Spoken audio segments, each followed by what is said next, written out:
அனைவருக்கும் வணக்கம். இந்த வீடியோவில் பார்த்தீங்கன்னா நம்ம குடலிறக்கத்துக்கான அறுவை சிகிச்சை பற்றி ரொம்ப ஒரு முக்கியமான விஷயத்தை தான் டிஸ்கஸ் பண்ண போகிறோம். ஒரு ஹெர்னியா அல்லது குடலிறக்கம் இருக்குது அப்படின்னு தெரிஞ்ச உடனே அதுக்கு மருத்துவர்கள் அறுவை சிகிச்சை அறிவுறுத்துவோம். ஸோ அப்படி ட்ரீட்மெண்ட் சொல்லும் பொழுது ரொம்ப காமனாக நிறைய பேருக்கு இருக்க டவுட் பார்த்தீங்கன்னா, டாக்டர் ஓப்பன் சர்ஜரி பெஸ்ட்டா லேப் சர்ஜரி பெஸ்ட்டா?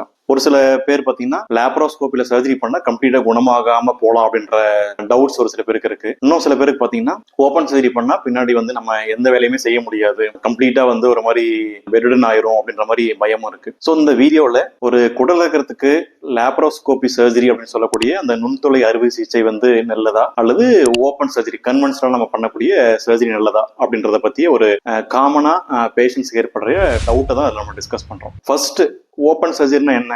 நம்ம ஏற்கனவே சொன்ன மாதிரி இந்த ஹெர்னியா ஏற்படுவது நமக்கு அப்டாமன் அப்படின்னு சொல்லக்கூடிய வயிற்றுடைய மேல் பகுதியில் இருக்கிற வீக்னஸ் அல்லது வீக் ஸ்பாட்ஸ். ஸோ அந்த ரீஜன்ல ஹெர்னியாக்கு மேல இருக்கிற பல்வேறு லேயர்ஸ் நம்ம ஒரு கட் பண்ணி உள்ள இருக்கிற ஹெர்னியாவை சீர் செய்யறது ஓப்பன் சர்ஜரி. ரெண்டாவது லேப்ரோஸ்கோப்ன்றது நுண்துளைகள், அதாவது எந்த ஒரு கட்டும் பண்ணாம 2 அல்லது 3 நுண்துளைகள் மூலமா ஹெர்னியா ப்ராப்ளத்தை சரி செய்யறது லேப்ரோஸ்கோபி சர்ஜரி. ஸோ அந்த சர்ஜரி பத்தி எலாபரேட்டா வேற வீடியோல பேசியிருக்கோம். இன்னைக்கு தேதியில இந்த ஹெர்னியாக்கு அல்லது குடலிறக்கத்துக்கு லேப்ரோஸ்கோபிக் சர்ஜரியும் நடந்துட்டு இருக்கு, ஓப்பன் சர்ஜரி நடந்துட்டு இருக்கு. ஸோ இதுல தான் நீங்க என்ன புரிஞ்சுக்கணும், லேப்ரோஸ்கோபிக் சர்ஜரி மட்டும்தான் எப்பவுமே ஹெர்னியா அல்லது குடலிறக்கத்துக்கு பெஸ்ட் அப்படின்றது கிடையாது.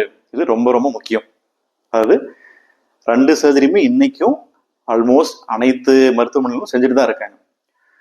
ஸோ அதில் நீங்கள் என்ன புரிஞ்சுக்கணும் அப்படின்னு பார்த்தீங்கன்னா, உங்களுக்கு லேப்ரோஸ்கோபி சர்ஜரியா ஓப்பன் சர்ஜரியா அப்படின்றத மருத்துவர் எதை வச்சு டிசைட் பண்ணுவார் அப்படின்னா, பல்வேறு விஷயங்கள்.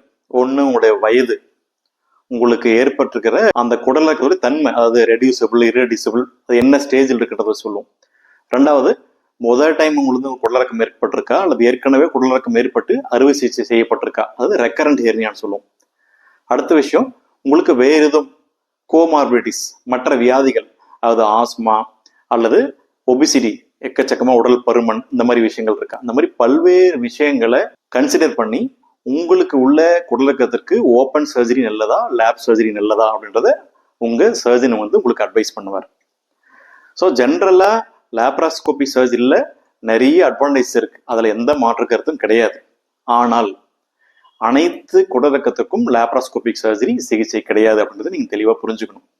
2 உதாரணம் கொடுக்குறேன். உதாரணம் 1 என்னன்னு பாத்தீங்கன்னா, ஒரு ரொம்ப யங் பேஷண்ட், உதாரணத்துக்கு ஒரு 20-25 வயசு, ஒரு அத்லட், அதாவது ஸ்போர்ட்ஸ் மேனா இருக்காரு.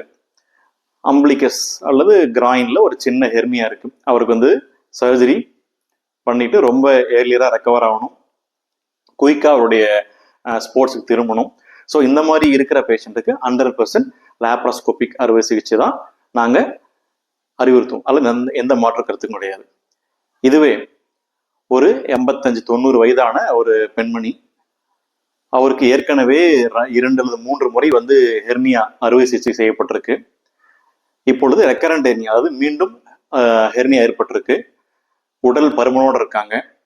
இந்த மாதிரி இருக்கவங்களுக்கு, அல்லது இர்ரெடியூசபிள் ஹெர்னியா கம்ப்ளீட்டா குடல்கள்லாம் மேல ஏற்கனவே அந்த சர்ஜரி பண்ண இடத்துல ஒட்டிட்டு இருக்கு. ஸோ இந்த மாதிரி உள்ளவங்களுக்கு லேப்ராஸ்கோப்பியை விட ஓப்பன் அறுவை சிகிச்சை தான் நல்லது. ஸோ நீங்க ஒரு ஹெர்னியா அப்படின்னு மருத்துவர்கிட்ட போயிட்டு நீங்க டிஸ்கஸ் பண்ணும்போது உங்களுக்கு உள்ள அந்த குடலிறக்கத்துக்கு லேப்ராஸ்கோப்பி நல்லதா ஓப்பன் நல்லதான்றது கண்டிப்பா உங்க மருத்துவர் அறிவித்துவார். அதுபடி நீங்க அறுவை சிகிச்சை செய்து கொள்வது நல்லது.